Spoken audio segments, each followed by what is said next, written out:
Hey everyone, Cal here with Intlagents, here to do another review video. Today I'm going to do a review on the pure protein protein powder mix that I use during the P90X program that helped me get in a lot better shape.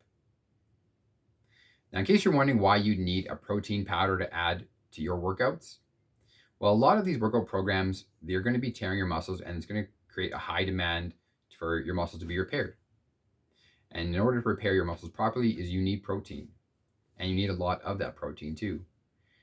To get the amount of protein through a regular diet can be very, very difficult. You have to end up eating a lot of chicken, you eat a lot of meat, and that can get very expensive. So a lot of people, like me, will supplement with a protein powder just like this. Now, not all protein powders are created equal.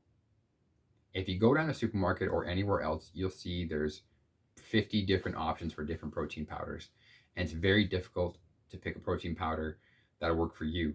So I want to explain a few factors of why I chose a pure protein and why I think it's a great choice. Number one is price point. If you look at the pure protein, I think this container costs about $21, $22 for a whole container, and that does about 30 servings. So that does about one shake every day for a whole month. So $20, $25 a month after taxes or so is not a lot to be spending on protein to help you get yourself in good shape. That's all I did. This lasted me 1 month. So that's not very, very expensive. Now, other protein powders can go up from there. Usually a serving of this size, chances are you're getting about a month's supply. So if you see one for about $60, $40, $50, you can compare that and say, okay, well, that's going to cost me $40, $50 a month. And then your prices go up from there. So that's one factor that I chose the pure protein, was the price factor. The second thing that I checked out was the amount of protein that you get per serving. Usually most of these protein powders, you see in the very front, it'll say how many grams of protein are in that serving. And this one's got 26. So that means every time I have a shake, I'm getting 26 grams of protein. So the optimal time after a workout is about an hour. Within an hour where your body is starving for more nutrients.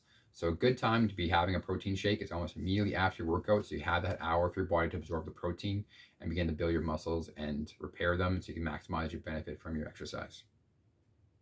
So 26 grams from this protein powder was enough for my needs. Based on my diet, based on my size and the amount of protein I needed, 26 grams was more than enough I needed per day to add to my diet. On top of it, the food I was already eating, and it got me enough protein where I need to get me the in shape to where I want it to be. Another factor to consider is the amount of sugar that's in the protein.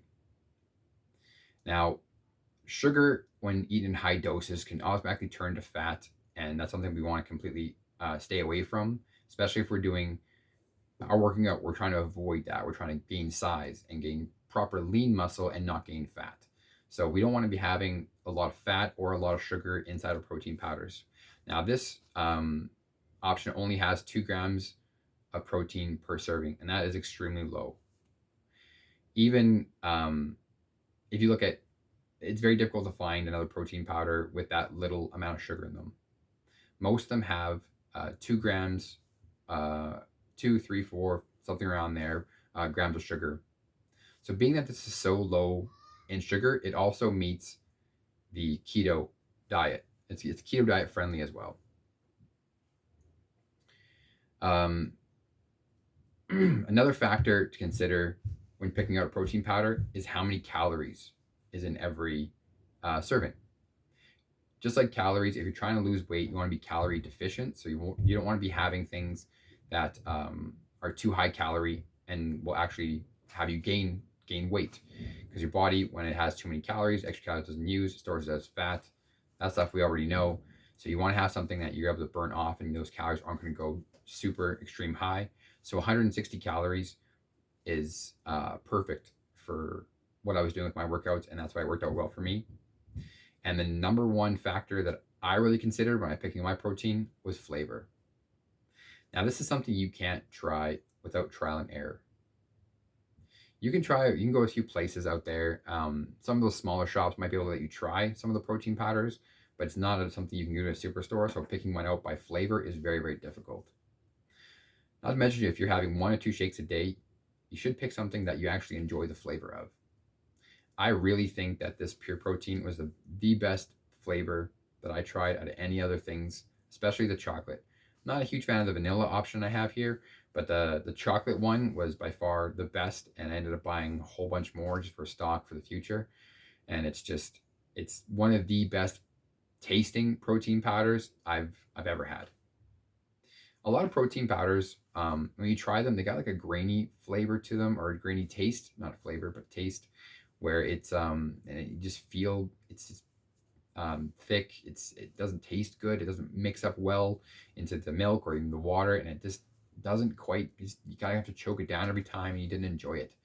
So I enjoy this pure protein. When you mix it with milk, it dissolves very easily. It tastes just like having chocolate milk with a lot more benefits of the protein, a lot less sugar than chocolate milk, and it just tastes great. It is fantastic. Um, so I love this pure protein. That's why I chose it. One, the cost was great. It gave me the protein I needed. It was the amount of sugars, sorry, amount of low sugar and low calorie. So all of those things just mixed exactly of what I needed, and a good price point. So it was a no-brainer for me. The last factor I want to mention too is the pure protein is been out there for a while. It's, well, I guess one of the bigger companies out there, and there's usually a bigger supply. So you're not going to have trouble finding this protein. One of the difficult things that I found was when I found a protein that I liked, going back to the store or picking up from Amazon and then being out of stock. So it was difficult to have enough of them. I always find this pure protein, they got more than enough stock, and you want to, I have it, so when I need it, you don't want to run out, and then you have to pick something you don't like, and you're suffering through some new gross protein that just doesn't taste good, doesn't mix well with other drinks. But this one works really well for that. It combines with other drinks. It makes it into a nice shake. It tastes delicious. What else can I say about it? It's a great protein. Yeah, if you're thinking about picking up protein, I highly recommend the pure protein product. I really enjoyed it. It really helped me get in a lot better shape. It helped me grow the muscles I needed. It was a good thing I can add to my regular diet. Didn't suffer through it at all. I actually enjoyed and look forward to having a protein shake. It's something that, for me, I'm a foodie, so a lot of taste really does matter to me. But yeah, that's about it for this video. Hope you liked it. If you did, hit the like button below. Subscribe to our channel. We got new content coming out all the time. I'll leave a link below if you think about picking up some of the pure protein powder from Amazon. What can I say? How can you go wrong with Amazon? A couple clicks, it's here in a couple days, and you're ready to go for your fitness journey. And yeah, always remember, it's never too late to get in shape. And I'll see you next time.